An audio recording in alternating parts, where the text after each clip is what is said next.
சித்திரை மாதத்தில் வரும் பௌர்ணமி தினம் என்பது சித்ரா பௌர்ணமி என்று அழைக்கப்படுகிறது. திருவண்ணாமலையில் ஒவ்வொரு ஆண்டும் தீபத் திருவிழாவுக்கு அடுத்தபடியாக லட்சக்கணக்கான மக்கள் சித்ரா பௌர்ணமி தினத்தில் கிரிவலம் செல்கின்றனர். சித்ரா பௌர்ணமியை முன்னிட்டு மாவட்ட நிர்வாகம் திருவண்ணாமலைக்கு வரும் மக்களுக்கு தேவையான அடிப்படை வசதிகளை செய்துள்ளது.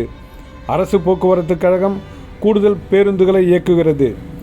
இந்த ஆண்டுக்கான சித்ரா பௌர்ணமி வரும் 23/4/2024 செவ்வாய்க்கிழமை அதிகாலை 4:20 முதல் 24/4/2024 புதன்கிழமை அதிகாலை 5:48 மணி வரை கிரிவலம் செல்ல உகந்த நேரம் என திருவண்ணாமலை அண்ணாமலையார் கோயில் நிர்வாகம் அறிவித்துள்ளது.